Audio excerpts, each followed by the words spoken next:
Can I ask you a question? Tell me a name of a successful black person. I bet the first name that came to mind is someone in the entertainment industry.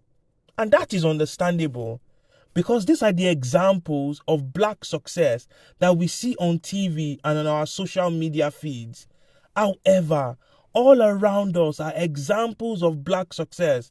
Those who have broken through the proverbial glass ceiling and have established strong, successful careers in the corporate world.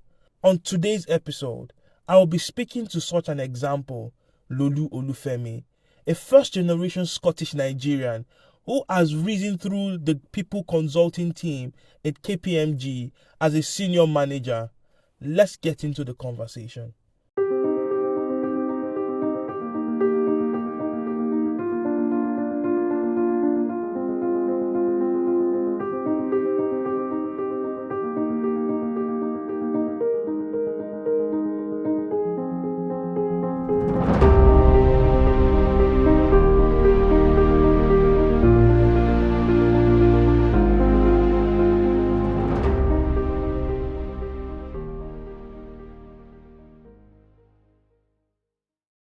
So Lolu, how are you doing today? I'm good. How are you doing? I'm fine, thank you. It's great to have you here. Thank you. Thanks for having me. Great. So, Lolu, as one of the senior managers in the people consulting team, I guess you lead a group of people. Can you tell us a little bit more about your role and what you do? Yes. So I'm a people and change consultant. So we really help employers navigate their HR strategy, HR initiatives, their projects. And I do a lot around behavioral change management. Okay, that's really amazing. So I guess you're one of the people that kind of help people to navigate around change and make change stick, right, and create that buy-in. Exactly. So oftentimes we'll have a client that wants to implement some sort of transformation within the organization. So there's that recognition that you can't just say to your people, right, we're going to change and do something different. You have to bring your people on the journey. All right. So what I do is I come in and I help them sort of create initiatives and think through how do they engage their people to adopt the change. Amazing. That's very interesting. So this is my room. So when I'm working from home, I normally work from here. So I use two screens. So I use my laptop and use the monitor.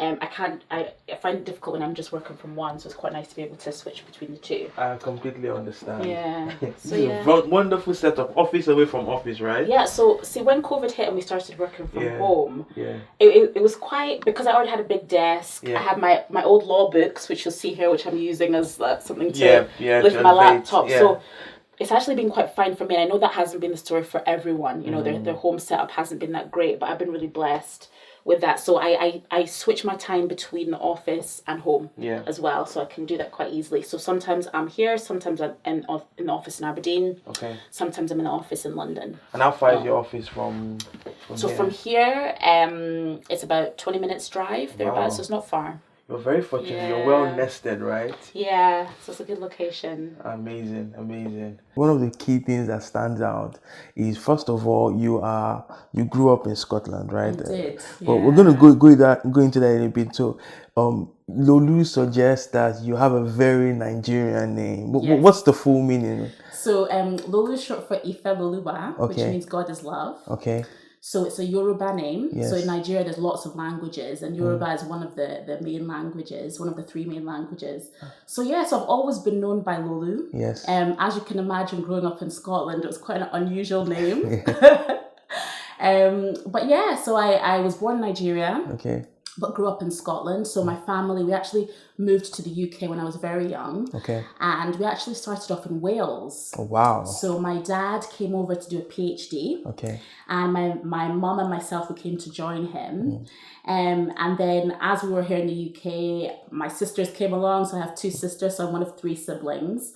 And so we've been in the UK ever since then. So started off in Wales, then moved to Scotland as children. And then in my adult life, I've lived in different places, but the bulk of my experience has been in Scotland. So you've kind of navigated around the UK. Yes. But your nexus is more or less in Scotland, right? Exactly, yeah. So Yeah, go ahead. Yeah, so I did like my primary school in Scotland, in Glasgow. Okay. And then I did my secondary school.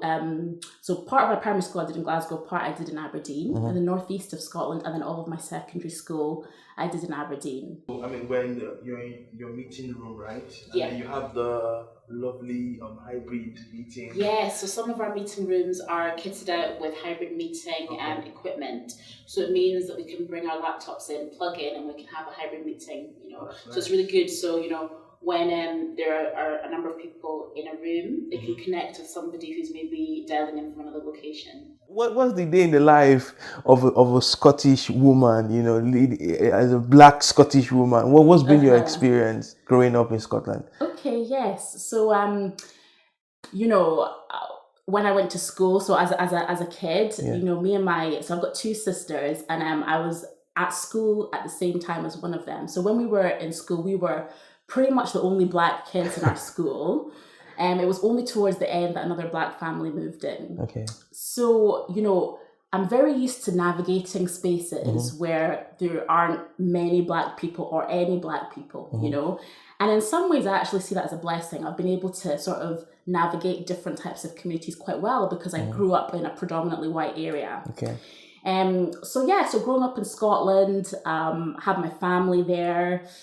Faith played a very big role in our household. Okay. And also that sort of ethos of working hard.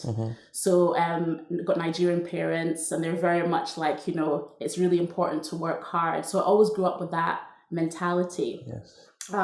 So I did my degree. I went to Birmingham University for my first degree.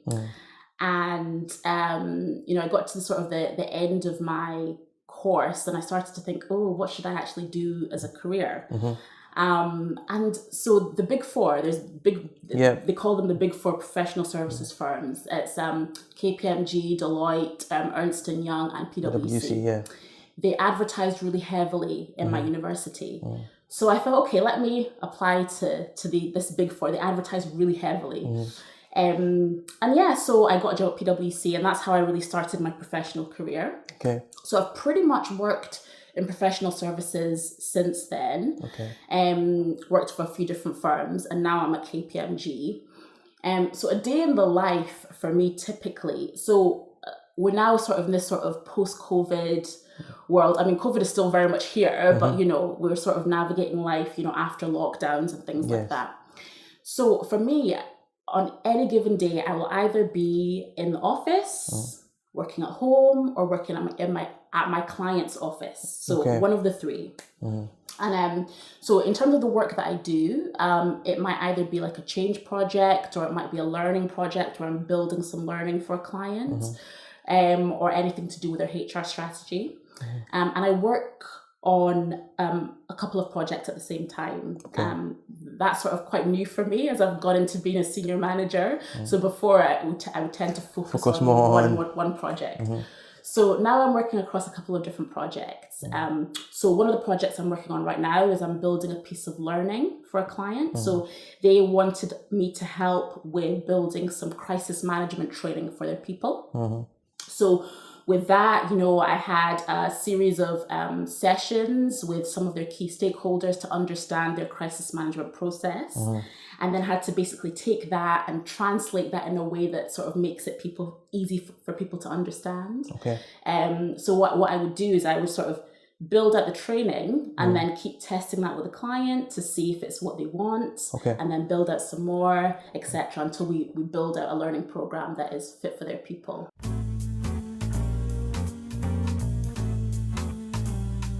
But one of the things I like about Aberdeen is that you don't have to travel too far to get to green spaces and stuff. And kind of get your own alone time, right? So, that's amazing. So you can literally run up the trail or do some form of hiking. Yeah. So like me and some friends, like particularly during COVID actually, we would come round here for a walk. Does it ever get so cold that just frozen a lot? No, it's never that cold. How cold is it? To be honest, I don't know. Maybe I've definitely been in Scotland before where it's been 18 degrees. That was when I was living in Glasgow. Minus 18, I should say. That's when I was living in Glasgow. That's like a Russia type of. So I've definitely experienced that before while living in Scotland. I don't know about Aberdeen, but I mean, I guess because of the environment and all the stuff that's happening, like, things are changing, exactly. I think you've mentioned about how culture sometimes plays an impact. Your house was basically almost like Nigerian embassy in Scotland, right? So once you step into the doors, you're back in Nigeria, right? So in terms of then translating that or that amalgamation of experiences between how you're growing up at home and how you're relating in a predominantly white environment, to tell us what was that transition like for you? Yeah, so I mean, it was my norm, right? So at home, it was very much, yes. So my parents, they sort of took this philosophy. They're like, take the best of each culture, So there's some great things about Nigerian culture, for example, that sort of work hard mentality, respect your elders, things like that. So there's some great things from the Nigerian culture, but there's also some great things from the British culture as well. So my parents were very much like, take the best of both. So when we would sort of be in the house, we'd have Nigerian food and, it would be like almost like a mini Nigeria. But then when we went outside, I was able to very much, mix in with the people that I did life with, at school or in my workplace. So for me, I mean, as I was growing up, my mom and my dad, they were very clear that, as a Nigerian in the UK, as a Black person in the UK, I would have to work twice as hard. So that was clear from the outset. And so, I applied myself in my work. But how did that play out in reality when, the whole notion of, as a Black person, you have to work twice as hard as your fellow counterparts from different ethnic backgrounds? How did that play out for you in reality? Okay, that's a good question. So I think because I've always had that mindset, that's really been the way that I've worked. Okay. So any job that I've had, I've been quite hardworking. But what I've realized actually is that to win, particularly in UK society, your hard work isn't enough. Okay. It's not enough just to work hard. It's important, but it's not enough. What I've learned over time is that, yes, work hard, but you also have to talk about what you're doing. Okay. You have to be vocal about what you're doing. And so, if you sort of look at my career, I've had periods of time where I worked really hard, but it didn't feel like I was making much progress. Okay. And as I started to understand that I had to be more vocal about what I was doing, I think that really helped me. So that switch, that sort of mindset shift really helped me. I mean, and again, I'm also Nigerian, Yoruba, right? So one of the challenges that we face growing up is that when you're speaking to your elders, you look down, right? But in the European community, in the Western community, they see that as a lack of confidence, right? So the idea of speaking up as an African or someone who maybe grew up in an African background, that can be quite challenging, right? Because you might come across as braggadocious or proud, but that's some of the... So how did you deal with that? Yeah, so I mean, that's very much a thing. I think I've sort of been... It hasn't affected me too much because I grew up here. Okay. But that is something that people do have to navigate. It's funny, I've sat around the table with some people before at work, and I know that I've been working really hard on something, and I know that person that's maybe loud and talking hasn't really done much. Okay. But because they're vocal about what they're doing, they get the accolades. So something I tell like my colleagues, particularly colleagues that have come from other countries, is it's important to speak up. It really is important, because otherwise people will feel like you're not doing anything. Okay. So that's something that's really important. Legacy wall. Okay. And so you see like the three sort of main like areas of focus for our church. So reaching out to the community, reaching up to God, and reaching into our destiny. And so those are our three main areas of focus. So what they did, like this was like earlier on in the year, they had like these boxes of paint that people would put their hands in. Okay. And then leave handprints on the wall. So the idea is that this is like leave with like, so like we've purchased this building for like the next generation, for generations to come.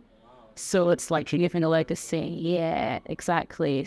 Everybody's heart this is not just small person's church, it can be everybody. Exactly, and it's church for us today and also for the future. The future as well. How do you learn what you do in your workspace in terms of your career, the experiences you have in your career, and actually infuse it to what you do at church and the voluntary capacity? Yeah, I mean, I think there are some attributes that sort of are transferable, like, right? So I'm quite an organized person. I'm sort of somebody that likes to just get things done. So I'm quite naturally to the team that I'm in. I'm in the events team.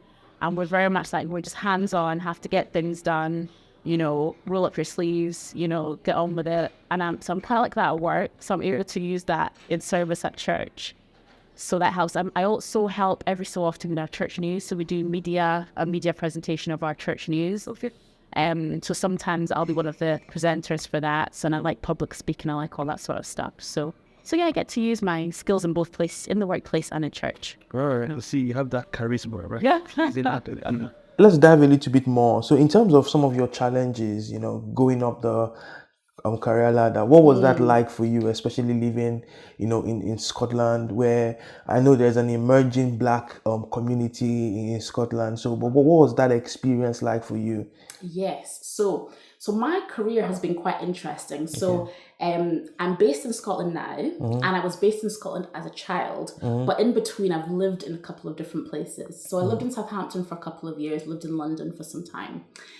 So I actually started my professional career in Southampton. Okay. Now, I started that job. I was on a grad scheme, very excited about, my first job. Worked hard, like I said earlier. Now, if you think about it, at this point, I'd already done like my school exams. I'd done my university exams. So I sort of had enough of studying. I sort of felt like I'd paid my dues. But on the graduate scheme that I was on, I had to still do professional qualifications as part of that. Okay. So I did my professional qualifications, at least the first stage of them, passed the exams, no problem. Then I had to go into the second set of exams. And by this time, I sort of had exam fatigue. Like I was like, I've been studying all my life, and I didn't apply myself the way I should have. Okay. So the way that the graduate scheme worked, if you had a bad fail, then your employer was entitled to terminate your contract. And unfortunately, I had a bad fail. Even though I'd had all this academic success before, in that moment I had a bad fail. So the first challenge I experienced in my career was having it cut short quite quickly. Early in my career, my first job, can you imagine? So I was with them for a couple of years, but then because of the exam failure, my contract was terminated.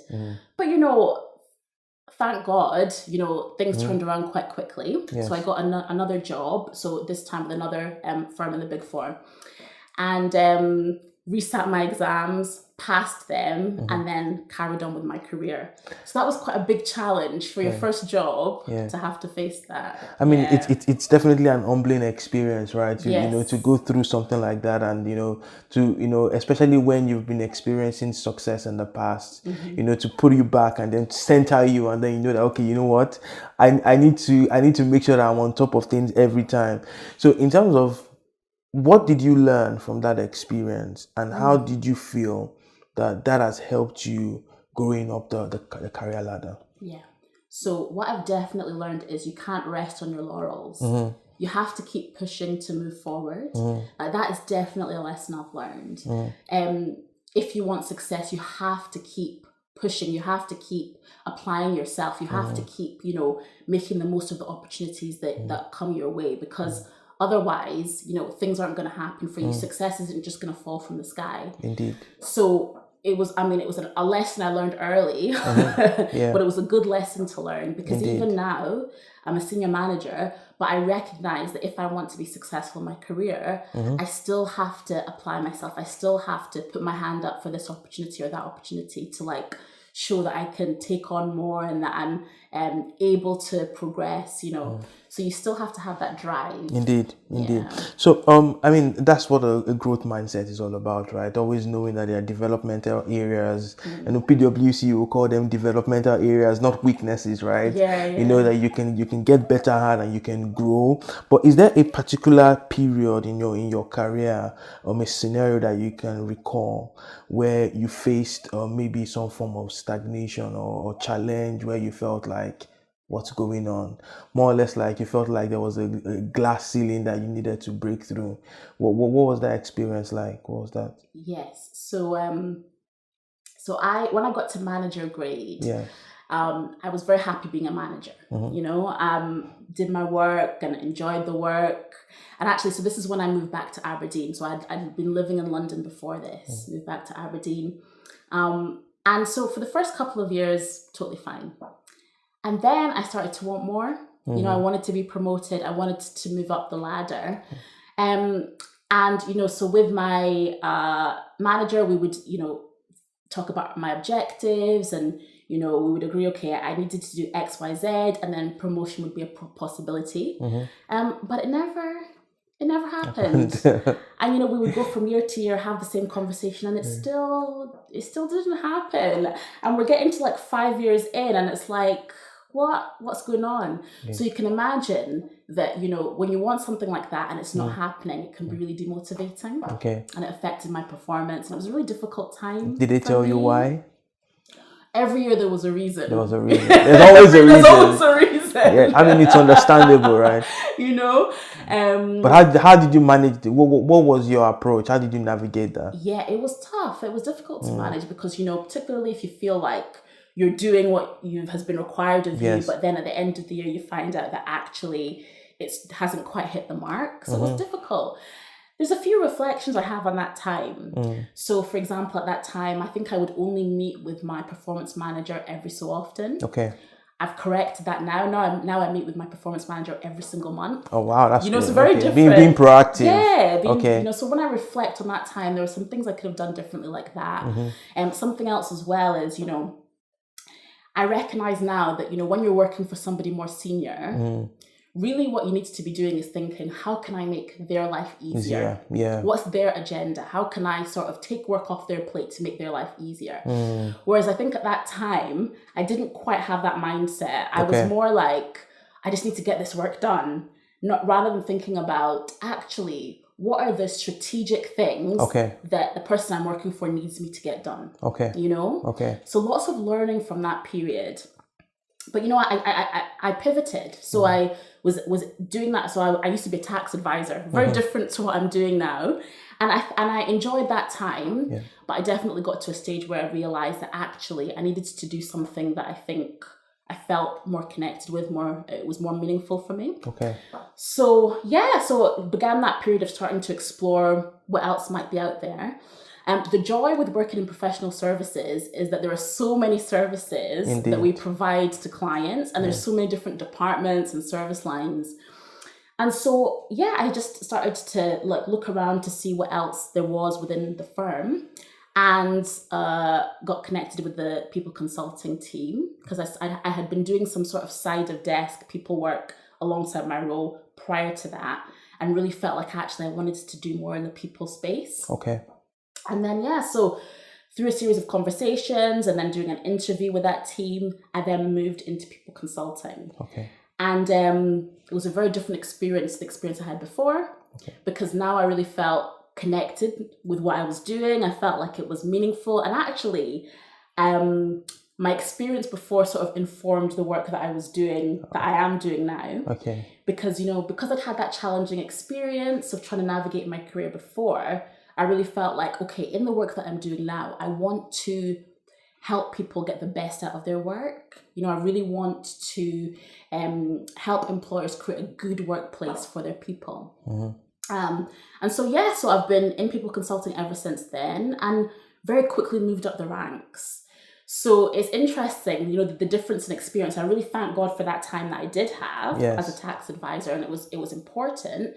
But definitely, I feel like I've pivoted in the right direction for me. And you felt like the experience that you had has more or less like informed you Yes. on how you want other employees to feel, and it's driven the work that you're doing. Absolutely. And I guess one of the things that you saw was, you know what, it's time to stop being operational minded. Let's start being strategic minded, right? Definitely. That's amazing. So now as a leader, right, you're more or less like a mid-senior leader, right, in KPMG. Mm-hmm. I'm guessing that you manage a mixture of ethnic teams. Mm-hmm. So what would you say has been the response to Black leadership? So when I think of this generation that are coming up, Mm-hmm.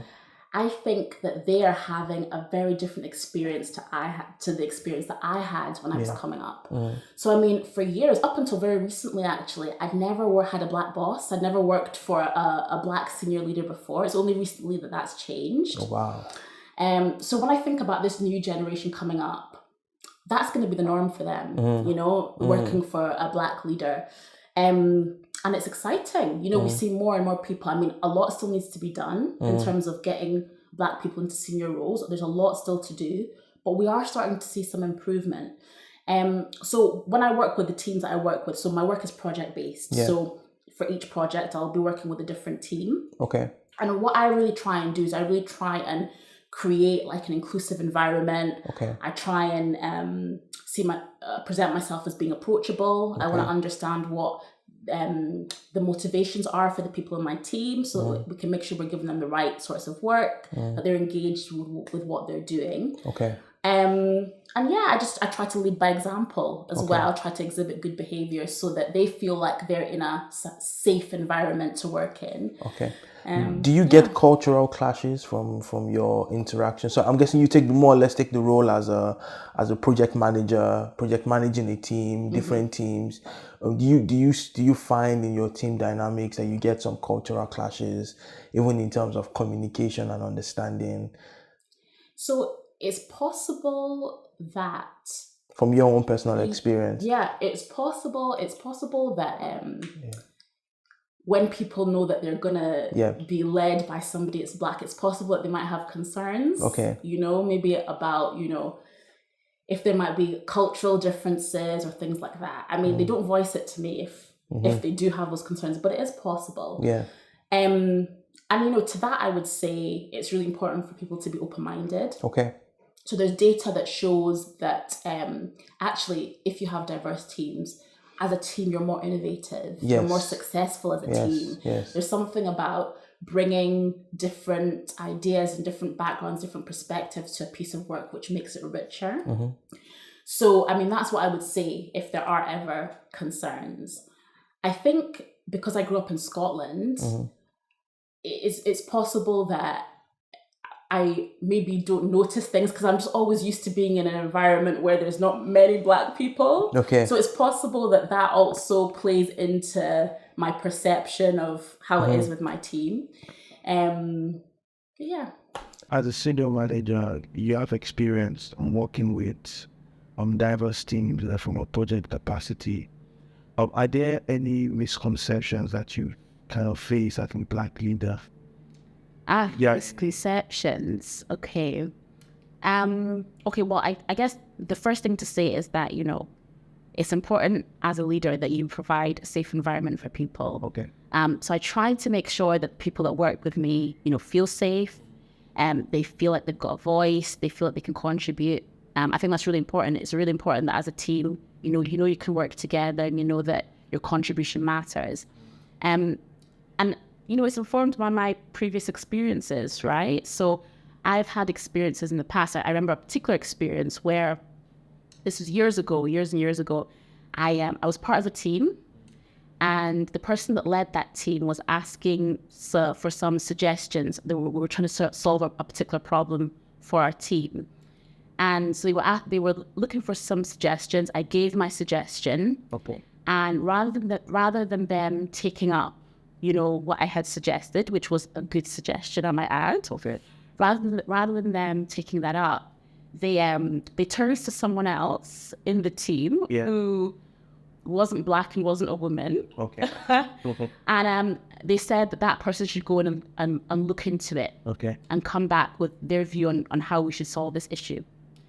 And then what was very interesting is that a month later, that individual came back to the team and gave their suggestion. Okay. And it was exactly the same suggestion I had given a month before. So what was the reaction of the other team, or of the other members of the team, and what was the reaction of the leader when you brought the similar suggestion that you brought? Was there like amnesia? Did you remember that was the same suggestion? That is a really good point. Like, it was never acknowledged in the meeting that Lolu gave the same suggestion a month ago. Okay. And that's disappointing, right? That's interesting. Yeah. So I feel like as a leader, it's important that those things don't happen. Yeah. You know?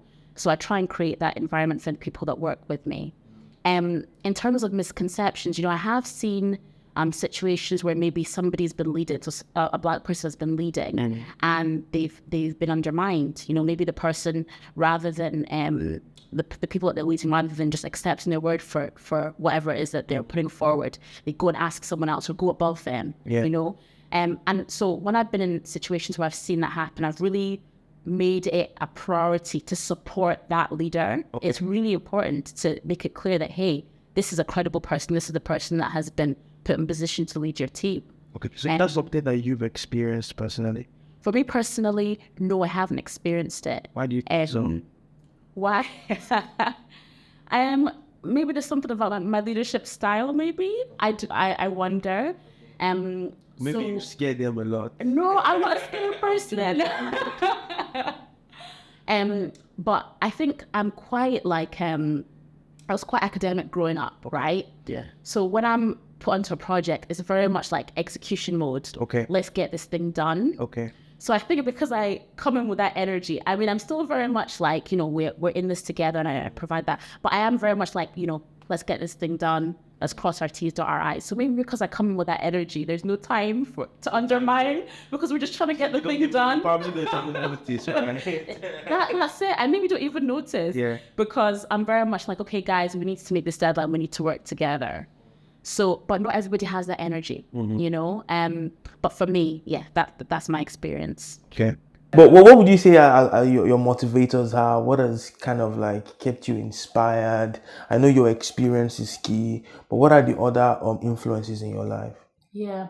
So in terms of motivators, so for me, I'm really motivated to help create a better workplace for people. And I really want it to get to the level of societal change, actually, in all honesty.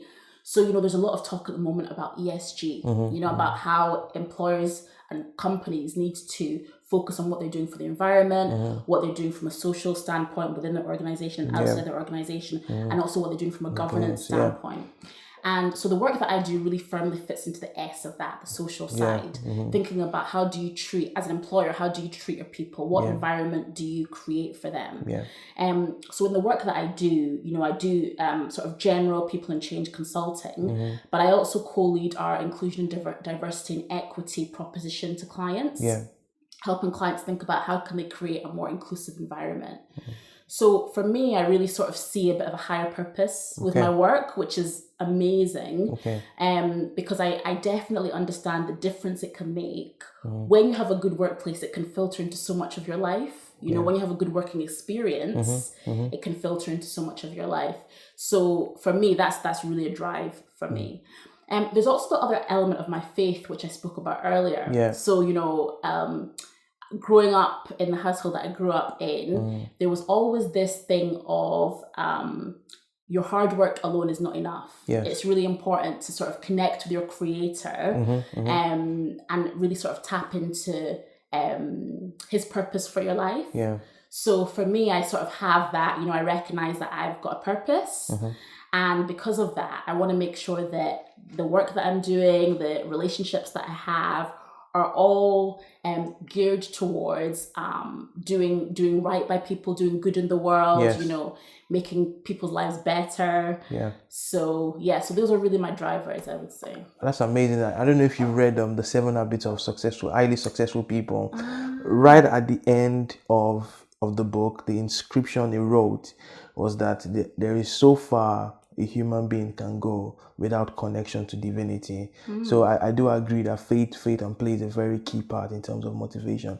But have there been any Black leaders or leaders from different ethnic backgrounds that have also been an inspiration to you? Yes. So there's this lady in the States. Her name is Bazoma St. John. Okay. She's held many roles. So she was chief marketing officer for Netflix. Wow. She's been CMO for Endeavor, CMO for Uber. So really very successful Black leader in the US. So she's somebody I sort of follow her on social media, and she's very inspiring. And something that I really love about the way that she moves in the world is yes, she's a leader, but she's very authentic with how she shows up in her work. She's very, she makes sure that she's true to herself. She's not trying to pretend to be somebody she isn't. And she makes it clear from the outset that she will be herself. That's good. And so I like to learn from that, because I feel like when you can be your authentic self, I feel like you do your best work. Indeed. So for me, I really want to emulate that.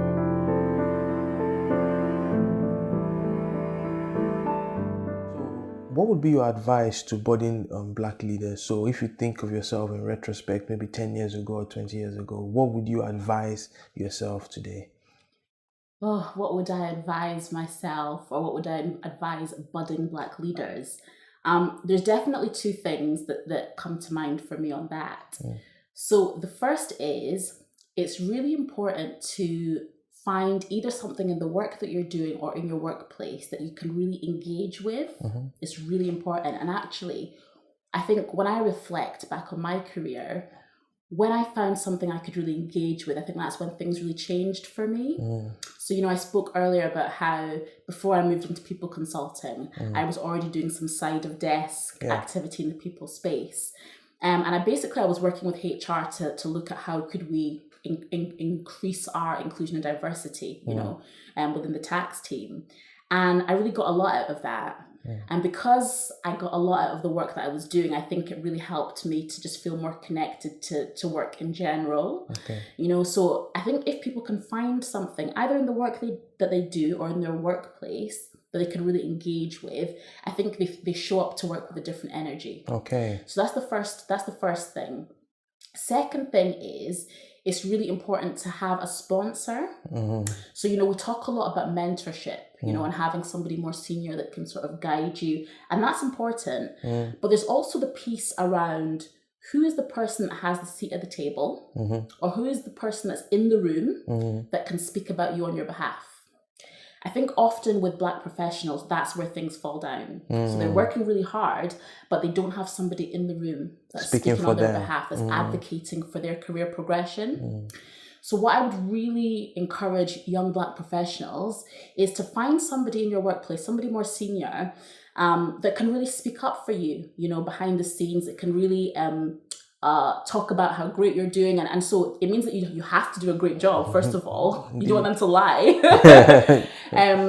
But yeah, I think if you can identify that person that can really speak for you, it will really have a great impact on your career. And it's something that certainly helped me. So there's been people in the course of my career journey that have really taken on that role of they've seen the good work that I've done and they have spoken about it in the rooms that I'm not in. And that's really helped me. So, the key things are having a high emotional connection to what you do and having someone that can actually speak to you in the rooms that matter.